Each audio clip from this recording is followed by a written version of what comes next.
इंतहाई अफसोसनाक खबर है और उसने हिलाकर रख दिया है पूरे पाकिस्तान को। खासतौर पे बलूचिस्तान के अंदर लोगों में बहुत बेचैनी है। हमने इस इलाके में बहुत काम किया था। ये इलाका जो है वो बारखान का है और खेतरान कबीला यहाँ पे बड़े लंबे अरसे से सरदारी कर रहा है। और इन खेतरान हुक्मरानों के बारे में जब हम वहाँ पे गए थे तो कुछ लोग कहते थे कि इनके पास निजी जेलें भी हैं और इनके पास अपना एक निज़ाम मौजूद है। इस तरह के इल्जाम सिंध के अंदर बहुत सारे ऐसे वडेरे हैं जिनके ऊपर लगता है कि उनके पास भी अपनी निजी जेलें मौजूद हैं। सरदार अरबाब गुलाम रहीम आपको याद होंगे, उनकी भी अपनी निजी जेलों का बड़ा तस्करा रहा। और बहुत सारे लोग हैं बलूचिस्तान में और सिंध में जो अपनी निजी जेलें रखते हैं और उनके अंदर लोगों को कैद कर देते हैं, गरीबों को, बेबस लोगों को और कमजोरों को। ये सारी चीजें हमें उस दौरान में पता चली जब हम वहां पे रिलीफ का काम कर रहे थे। और अब जो खबर आई है बड़ी अफसोसनाक है। चंद दिन पहले एक खातून की एक वीडियो आती है और वो वीडियो वायरल हो जाती है सोशल मीडिया पे। उस वीडियो में वो खातून हाथ में कुरान मजीद उठाकर बैठी हुई हैं और वो लोगों को वास्ता दे रही हैं कि हमें आजाद करवाया जाए, हमें आजाद करवाया जाए। और सरदार अब्दुल रहमान के पास, ये सरदार अब्दुल रहमान खेतरान इनका पूरा नाम है, इनके बारे में ये खातून क्लेम कर रही थी कि सरदार अब्दुल रहमान के पास हम कैद हैं और उन्होंने इल्जाम लगाया कि मेरी बेटी के साथ जो है वो जुल्म करते हैं, ज्यादती करते हैं और मेरे बेटों को और मुझे वो कत्ल कर देंगे। इस तरह का उन्होंने इल्जाम लगाया और ये मिन्नत की उन्होंने कुरान पाक हाथ में पकड़ के और कसम खाकर उन्होंने कहा कि हम उनकी कैद में हैं तो हमें आजाद किया जाए। बहरहाल ये जो बयान है ये चल रहा था सोशल मीडिया पे और ये काफी वायरल हुआ और मैंने ये बयान पहले देखा था। लेकिन अब इंतहाई अफसोसनाक वाकया हुआ है कि इस खातून की और इसके दो बेटों की लाशें एक कुएं में से बरामद हो गई, मसकशुदा लाशें। ये एक बड़ी खौफनाक चीज है। बलूचिस्तान हुकूमत ने बलूचिस्तान के जिला बारखान में कुएं से एक ही खानदान के 3 अफराद की लाशें मिलने के वाकये के बाद जो सूबाई वजीर है, क्योंकि जो सरदार अब्दुल रहमान खेतरान है वो सूबाई वजीर हैं बलूचिस्तान के, बलूचिस्तान अवामी पार्टी से उनका ताल्लुक है और ये बलूचिस्तान अवामी पार्टी के तर्जुमान भी है और JIT अब बना दी गई है और उनको वजारत से हटा दिया गया है। वाकया ऐसे हुआ कि ये जो लाशें मिली हैं, इससे पहले खातून की वीडियो वायरल हो रही थी, फिर इनकी लाशें मिल गई। बारखान से करीब जिला कोलू, वहां पे एक खातून और उनके 2 बेटों की नमाज जनाजा अदा की गई, लेकिन उनकी तदफीन के बजाय जो मरी कबाइल से ताल्लुक रखने वाले अफराद हैं उन्होंने लाशों को उठाया और क्वेटा ले गए और वजीर आला हाउस के करीब हॉकी चौक है वहां पे उनको रख के एहतजाज शुरू कर दिया और धरना दे दिया।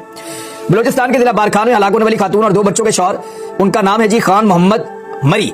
उन्होंने BBC को यह बताया है और इल्जाम आयद किया है कि उनकी बीवी और 7 बच्चे, जिनमें से 2 बेटे अभी जाबहक हो गए हैं और बीवी जो है वो भी अब नहीं रही और 5 बच्चे भी बाकी हैं। उन्होंने कहा सरदार अब्दुल रहमान खेतरान की निजी जेल में 2019 से कैद है जहां उन्हें तशद्दुद का निशाना बनाया जाता रहा है और उन्होंने कहा कि मेरे 5 बच्चे अभी भी उसी निजी जेल के अंदर कैद हैं। खान मोहम्मद मरी ने कहा कि उनके कबीले के अफराद ने फैसला किया है कि मुतालबा तस्लीम होने तक क्वेटा में लाशों को वजीर हाउस के सामने रखकर एहतजाज करते रहेंगे। बलूचिस्तान के वजीर बराए मवासलात अवामी पार्टी के तर्जुमान सरदार मोहम्मद खेतरान जो है, सरदार अब्दुल रहमान खेतरान, उन्होंने कहा कि ये इल्जाम मेरे ऊपर गलत लगाए गए हैं, लेकिन ये जो इल्जाम हैं उनके खानदान के अपने लोगों ने भी लगाए हैं। अब ये 2 चीजें हैं। देखिए, ये कत्ल तो इसी तरफ जा रहा है। अभी जो इतला एक और आई है कल रात को, वो ये है कि 2 बच्चियों की भी लाशें वहां करीब से ही बरामद हुई हैं। तो क्या उन्हें भी कत्ल कर दिया गया है? जो बाकी बच्चे हैं उनको भी कत्ल कर दिया गया है? ये बड़े सवालात हैं। और बच्चों को बाजियाब कब करवाया जाएगा, कौन बाजियाब करवाएगा और लॉ इन्फोर्समेंट जो है वो कब हरकत में आएगी? यानी इधर सियासी मामला के अंदर हमारी फोर्सेज बहुत जल्दी जल्दी काम कर रही हैं, लेकिन ये इंसानी हकूक का मामला है जो पूरी दुनिया के अंदर पाकिस्तान का मजाक बनाएगा, पाकिस्तान की सुबकी का बायस बनेगा और इंतहाई अफसोसनाक वाकया है। इसके ऊपर फौरी तौर पे पाकिस्तान के ताकतवर हलकों को एक्टिव होना चाहिए, पाकिस्तान की एजेंसियों को एक्टिव होना चाहिए, वजीर आजम को खुद एक्टिव होना चाहिए, वजीर दाखिला को इसके ऊपर एक्टिव होना चाहिए। छोड़ दें 1-2 दिन के लिए इमरान खान का पीछा और ये वाला काम कर ले और जाकर गिरफ्तार करें उन सारे लोगों को जिन्होंने ये कत्ल किया है। कहा जाता है कि इस कबीले के अंदर ये जो खेतरान, यहाँ पे सरदारी का भी एक रोला पड़ा हुआ है, एक लड़ाई चल रही है। सरदार अब्दुल रहमान इस वक्त जिनके ऊपर ये इल्जाम है वो सरदार हैं और उनके खानदान के कुछ लोग उनको पसंद नहीं करते, उनको हटाकर बनना चाहते हैं। अब वो ये कह रहे हैं कि ये उन लोगों का काम है और उन्होंने मेरे ऊपर डाला है, जबकि वो उनके खानदान के लोग कह रहे हैं कि सरदार अब्दुल रहमान खेतरान की निजी जेल है, ये उनका काम है। लेकिन जिसने भी किया इन्होंने ही है। मेरे ख्याल में तो सबको गिरफ्तार कर देना चाहिए और कानूनी कार्रवाई की जानी चाहिए और ढूंढना चाहिए कि बाकी 5 बच्चे कहां हैं और जो मकतूला हैं और उनके 2 बेटे हैं उनको इंसाफ मिलना चाहिए। यानी बच्चों को भी मार दिया और मां को भी मार दिया और जो लाशें बरामद हुई हैं उसके बाद जो जनाजे के मनाजिर थे, बहुत बड़ी तादाद में लोग वहां मौजूद थे। जो खातून है उनका नाम गरानाज, जबकि उनके बेटों की शनाख्त 22 साल मोहम्मद नवाज और 15 साल अब्दुल कादिर के नामों से हुई है। बारखान पुलिस के सरबराह नूर मोहम्मद बरेच ने बताया कि इनकी लाशें हाजी कोट के इलाके में एक कुएं से बरामद की गई हैं। तीनों अफराद को गोलियां मारी गई, लेकिन जाए वकुआ से गोलियों के खौल नहीं मिले।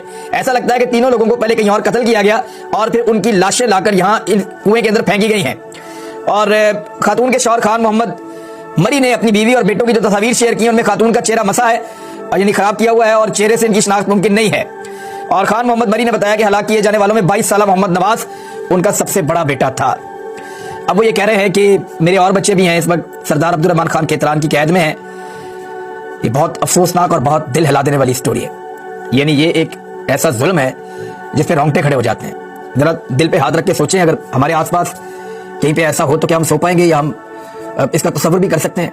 मेरे ख्याल में फौरी तौर पे इस मुल्क के तमाम ताकतवर लोगों के ज़मीरों को झंझोड़ के जगाना चाहिए और जालिमों के खिलाफ सबको डट जाना चाहिए और एक दफा इनको निशानी इबरत बनाएं, ताकि ये सारी निजी जेलें पाकिस्तान के अंदर खत्म हो और इंसाफ होना चाहिए और फौरी इंसाफ होना चाहिए। वैसा नहीं होना चाहिए जैसा बलूचिस्तान में एक सरदार ने एक पुलिस वाले को गाड़ी के नीचे कुचल दिया और बाद में वीडियो होने के बावजूद बाइज्जत बरी हो गया। ऐसा नहीं होना चाहिए।